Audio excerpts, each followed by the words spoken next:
ఓం నమః శివాయ. హరి ఓం. మనం ప్రతినిత్యము కూడా ఇంట్లో ఈ పూజా మందిరం అంటే పూజ గది అనుకుందాం.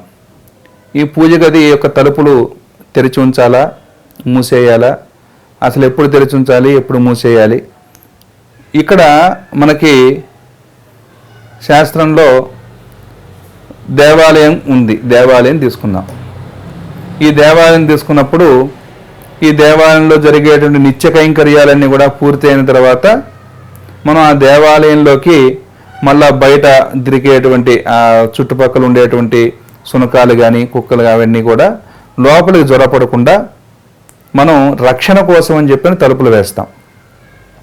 అయితే ఇక్కడ తలుపులు వేయాలి, ఏ సమయాల్లో వేయాలి అనేటువంటి అనుమానం చాలామందికి. అంటే ఈ రోజున ఈ యొక్క భారతీయ వ్యవస్థ ఏ విధంగా ఉంది అంటే, పాపం అందరూ కూడా భార్యాభర్తలు ఇద్దరు కూడా ఉద్యోగస్తులే అవుతున్నారు. వాళ్ళకి వేరేటువంటి పెద్దవాళ్ళ యొక్క అండదండలు ఈ రోజుల్లో చాలా తక్కువ. చాలా కుటుంబాల్లో మనం చూస్తూనే ఉన్నాం ఈ రోజుల యొక్క వ్యవస్థ. అయితే వీళ్ళు ఆడవాళ్ళు బయట చేరుతారు. అంటే వాళ్ళకి ఇబ్బంది పీరియడ్స్ టైంలో ఆ ఉండేటువంటి పురుషుడికి చేసేటువంటి దీపారాధన చేసేటువంటి ఆలోచన కానీ దాని మీద ఆసక్తి కానీ ఉండదు సహజంగా. మరి అటువంటి సమయాల్లో ఏం చేయాలి? కనీసం ఆ యొక్క సమయాల్లో ఆ స్త్రీ ఒక చోట కూర్చుని ఉండాలి ఇంట్లో. కానీ ఈ రోజున కూర్చునే వ్యవస్థ ఎక్కడా కూడా లేదు. అటువంటి సమయాల్లో ఏం చేయాలట? ఆ దేవీ దేవతలు ఉండేటువంటి ఆ యొక్క స్థలం ఏదైతే ఉందో అది శుద్ధిగా ఉండాలి. కాబట్టి అటువంటి మలినమైనటువంటి గాలి అటువైపు ప్రవేశించకూడదు. కాబట్టి ఆ పూజా మందిరం యొక్క తలుపులు వేయాలి. అట్లాగే మనం ఒక మైలు పురుడు అని చెప్పనని 2 రకాల అశౌచాలు, అంటే జాతాశౌచమని మృతాశౌచమని 2 రకాల అశౌచాలు చెప్తూ ఉన్నాం. ఇటువంటి పురుడు కానీ మైలు కానీ వచ్చినప్పుడు ఆ గృహంలో ఉండేటువంటి ఆ యొక్క గృహం యొక్క పూజా గది యొక్క తలుపులు మూసిపెట్టి ఉంచాలి. ఎందుకంటే మన ఇంట్లో కీడు జరిగింది. ఆ కీడు జరగటం మూలంగా మనం పూజ చేసేటువంటి అవకాశం లేదు. కాబట్టి ఆ పూజా గదిని మూసి ఉంచుతాం. మరి పెద్ద పెద్ద దేవతార్చనలు మహానైవేద్యాలు జరిగేటువంటి వ్యవహారాలు ఉండేటువంటి గృహంలో ఏం చేయాలి అంటే, ఆ యొక్క గృహంలో ఎవ్వరూ కూడా ఆ మైలైతే ఎవరైతే పాటిస్తున్నారో, పురుడు ఎవరైతే పాటిస్తున్నారో వాళ్ళందరూ కూడా ఒక పక్క నుండి కనీసం ఆ పూజ గది వరకు శుభ్రం చేసి ఆ దేవీ దేవతలకి దీపారాధన చేసి నైవేద్యం పెట్టుకోవచ్చు. అంటే పూజ గది సపరేట్గా ఉన్నటువంటి వాళ్ళకే ఇది ఉపయోగపడుతుంది.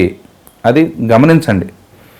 అది చాలామంది ఈ రోజున ఏమవుతుందంటే, వ్యవస్థ హాల్లోనే పెద్ద పెద్ద ఫోటోలు మేము ఇంత బాగా చేసుకుంటాం అంటే వాళ్ళ యొక్క ఉనికిని, వాళ్ళ యొక్క గొప్పతనాన్ని తెలుపుకోవడం కోసం హాల్లో పెడుతున్నారు.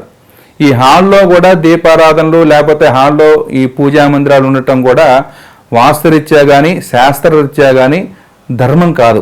ఎందుకంటే ఈ హాల్లోకి ఎవరైనా సరే ఈ రోజున ఎట్లా ఉంది, బయట కాలు కడుక్కునే వ్యవస్థ లేదు. ఈ అపార్ట్మెంట్లు ఇవన్నీ కూడా వచ్చిన తర్వాత బయట కాలు కడుక్కునే వ్యవస్థ లేదు.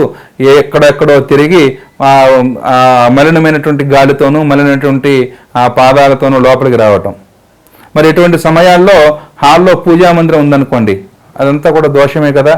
అంటే మనం చేయకపోయినా పర్వాలేదు కానీ తెలిసి తప్పులు చేయకూడదు.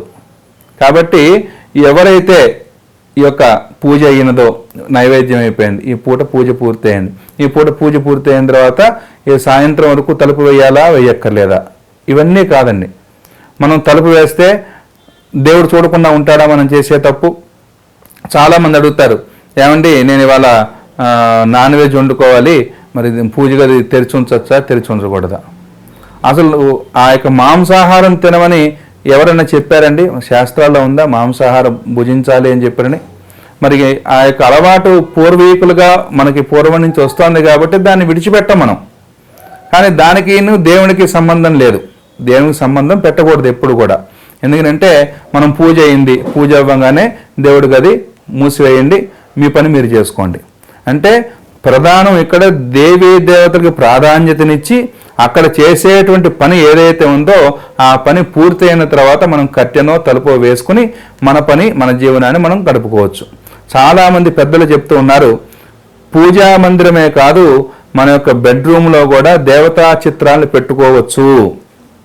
ఈ సృష్టి కార్యం జరిగేది కూడా దేవతా అనుగ్రహం వల్లనే జరగాలి కాబట్టి అందులో పెట్టుకోకూడదు అనేటువంటి విషయం ఏమీ లేదు. కాబట్టి మనం ఏదైనా ఆశౌచ సమయాల్లో జాతాశౌచం కానీ మృతాశౌచం కానీ పురుడు మైలు సమయంలో ఈ దేవతా మందిరాల యొక్క తలుపులను వేసి ఉంచటం అనేది ధర్మం. కాబట్టి ఆ ధర్మానుసారంగా మీరు పాటించి దైవానుగ్రహాన్ని పొందవలసిందిగా కోరుతున్నాం. హరి ఓం తత్సత్.